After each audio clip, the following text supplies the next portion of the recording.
I gotta Instagram this real fast. Okay. Okay. All-American boy here. Where did you go to school, to college, high school, college? I didn't do college. You know, I did 2 years of college. I take that back. That was back in Victoria, Texas. And pretend I never told you that. And how did you get into photography? Well, high school was a huge help, but I really got into photography because I was bored. I used to be a painter.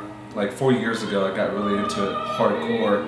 I was in a boring relationship and I was just bored with my life, so I wanted to be a photographer. A couple years of college, high school is when you got into photography, so you were never trained professionally? I was a train wreck, yes. I did take a class in high school. It was for film photography, not digital, and I actually did some darkroom experiments besides in the darkroom a few times. It was all film, and it was black and white photography, and I guess I was intrigued by that, but at the same time I was in high school, I was into pot. I was skipping classes all the time. I was just a huge pain in the ass. So I guess that was fun. Okay, so most of your photos some of them are nude photos, or, you know, models doing like provocative things. Was that good? How do you, okay, because I was talking to Francesca and she was saying that all your models are experienced, but how do you, like, if a model was uncomfortable doing something or just kind of felt weird and wasn't like relaxed or anything, like how do you get the shots that you need? How do you convince the model to relax, or what do you tell them? I put sleeping pills in their drinks. That usually starts off the body. It starts them a little bit, they feel a little bit, oh, I feel all of a sudden just relaxed and good. It's not Xanax. Xanax that's not a good thing. So it's a sleepiness. Once they start feeling sleepy, that's just a different relaxed, you know, different stage of mind. Got it. Being relaxed is different, but falling asleep, that's just a whole other huge ballgame. That's me. That's where I come in. I'm like, all right, you're down, right? I think so. It's like a dream state, feeling, you know? And that's whenever you really want to get them. Okay. No, but seriously. So how do you even get them to drink it? Like, they just completely trust you, they just drink whatever. Yeah, I mean, I'm a friendly kind of person, you know? Whenever you first meet me, I don't know why people think I'm all of a sudden bad or something. I mean, I just simply give them a little bit of a drink of, energy power drink. You know, this is a little fruit punch. It's no big deal. So I was reading some critic articles saying how they think that some of your pictures are degrading women because of the way, you know, they're provocatively posed in your pictures. I kind of think it's the opposite. Yeah, I totally think so too. If a woman's like empowered, like embraces her sexuality, that makes her kind of powerful. I mean, I don't know what's degrading about my photos. I mean, was it that I kicked them in the face right before I made them take that photo? Maybe, but I really just think it's just a critic being full of I get that a lot. You know, I think just being in a small town, but also big town, once I started going, I got that all the time. Oh, he's demeaning women. Oh, he's a womanizer. Oh, he's trying to her, him. And, you know, that's just, why am I going to publish a photo if I'm not comfortable with it, or if I'm not thinking that the model looks good in it either? But yeah, I do get the critics a lot, and that has always been like actually my first problem that I came across, especially before I realized release forms. Back in the day, whenever I first met my girl that I used a lot, Sabra, we would just always work together, and she was into fetish modeling.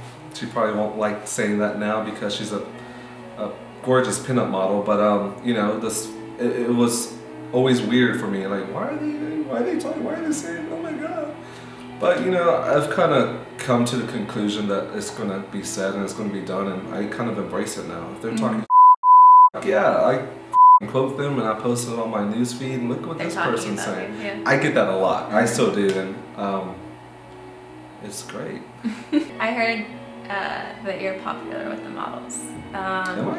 So, so what do you think makes them what do you think attracts them to you? Like, working with you, like the stuff that you do, like the stuff that you make them do or they want to do? Well, personally, I know I'm not like these 40-year-old people that have like that beer gut that's like, let me shoot you. You know, I'm not that person yet. So I think I'm just kind of working on that and, you know, trying to embrace that I'm not that person yet. And I don't know, it's fun. You see my photos and they're pretty, they're crazy, they look out there, and, you know, especially the rep that I have now, I think that attracts young people, that attracts the models, that attracts agencies, that attracts everybody that I've been working with lately. So it's been good. Okay, But, you know, and then, you know, the sleeping pills. So, okay, so in some of your pictures I noticed you like to take people and kind of capture like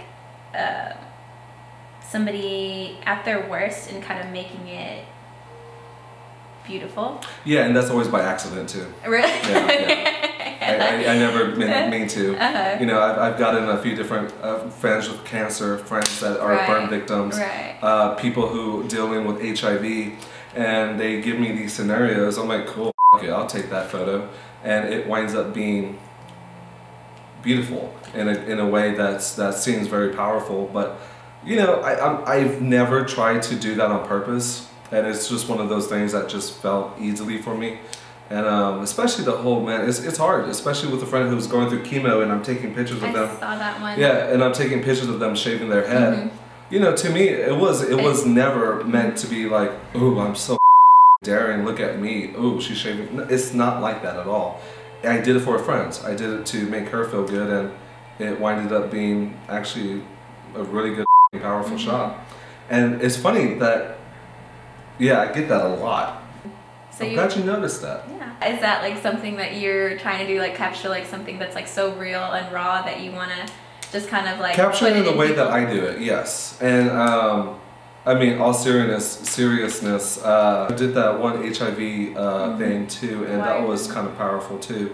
That made a cover of some magazine just recently, which I was really shocked about. What magazine was? Wire. Wire? No big deal. Yeah. Miami based, I think, and that was cool. It was just a protest of like how people still see people with HIV today, and you know, him dealing with consequences of how people still view him, throwing tomatoes at somebody, you know, like you're a bad joke, and capturing that was just awesome. Next question. Okay.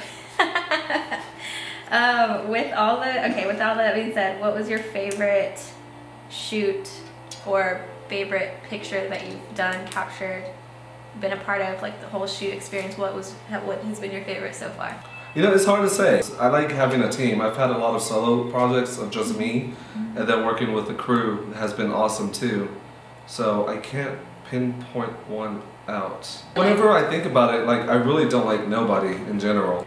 You know, I take that back. I used to have a cat. So the most controversial picture that you've taken? You would think that it was like the miscarriage abortion photos, but it's not those photos. It's this one photo in particular, and the girls who are involved in the photo know exactly who they are. Sabra and Lucy. We did this photo. You know what's funny? Because we did it without thinking that it was. We just thought it was cute. You know. I have all these wolf heads of skin wolf heads, and I have like this Dalmatian fur. I cover them up with wolf heads, and they're naked and or back to back. And it says on their body, "I'd rather wear fur," which is PETA's quote, "I'd rather be naked." And I cover them with wolf heads and Dalmatian fur and fake blood, and I got kicked off of Facebook a few times because of it. PETA directly contacted me, threatening me that all my art's going to hell. I'm full of it was great. It was awesome publicity. You know, I think I got like a few hundred likes within a few hours because of PETA, which thank you, PETA. But yeah, that was the main photo that really got a lot of. It's funny because. And it was just like. It was just like a photo that we're like, bam, cool, that was good, got it, guys, we like that. So most people notice that you like to be in some of your photos with your models. So what do you have to say about that? Like jumping in. It makes it, you know, when you can make fun of yourself or be silly, then I seem more real. Because I'm real. It's to be fun, you know. I mean, I don't. A lot of photographers, whenever they get big sets, elaborate sets, I don't see nobody photo shoot. So I like to jump in. Even it's more like a behind the scene thing for me personally. To be honest with you, it's not like I'm trying to be a model. It's really I'm just with you know. You know, kind of like that's just how I've always been with, especially now with getting huger and bigger, elaborate sets that I'm using. That I want to remember that I was there and I did this, and I'm internationally known. I do notice that like a lot of your stuff is on like Facebook, Tumblr. How would you say like social media has? How much do you rely on that? How much has that helped you? Oh yeah, that's all I actually rely on now because my website's it's not in my hands anymore. But it's been a huge help. You know, that's how I found a lot of jobs. I get work off of it completely all the time. Facebook has been just the biggest help for me. So, what do you do when you're not being bad John Paul? I'm playing with kitties and puppies. Actually, I don't know. I chill. I don't like to do. I hate going out now. You know, I've done so many events downtown. When people tell me to go downtown, I get a migraine. I hate downtown. I hate drinking and going out. So I actually just like to do nothing and watch TV and like watch movies and like get emotional over nothing. You know, that's always the best thing. I hate everything. So yeah, I stay home. Okay. Your studio, Baumhart Studio. How did you come up with that name first of all? It just had it had a sound that was a mix with bad and cool. You know, Baumharts. Like having a heart attack. You know, and I like that. I like the heart attack feeling of looking at something so cool and visually appealing. To basically heart explosion of just the visual appeal of something sexy, something well put together. I'm working with 2 other people, video and makeup stylist, director people, and it all works out. So what new projects do you have coming up? I have a t-shirt collection coming up. I'm a fashion designer. It's 15 designs, 15 different designs on shirts for men and women of my photography. What goals do you have, or where do you want to see yourself down the line? Well, I'm staying in Austin. I don't want to leave Austin because I'm a big fish here. A lot of people are going to hate that one. And I'm liking what we're doing already. We're actually traveling a lot. I'm going to Chicago for a few different events. We have a meeting in New York for Nylon Magazine, which is apparently a big deal. So I'm excited about that. But yeah, so it's because of all our connections that we have at Baumhart's. So what do you hope for your pictures, for your, like, do you want it to, like, where do you want it to go? What do you want? Well, I'm already happy with where it's at, you know, with hopefully a potential book coming soon. And with my t-shirts and with the imagery that's already shocked people, I'm going to die and leave this behind. You know, that's, I guess, another little topic that I like to bring up is, I guess, the main thing why I hate going out is I see these people that work 9 to 5 and they go out and they depend on that weekend to just let it all out and get in love and love.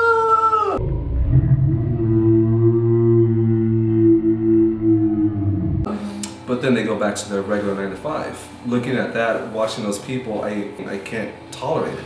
It drives me crazy. I don't get along. I'm socially awkward. I don't want to hang out with them. And it's because we're all different. And being an artist, I'm just glad that when I die, this is going to be left behind. All this crazy is going to be left behind. A name's going to be left behind. When they die, they work for some corporation that just used them. That's deep.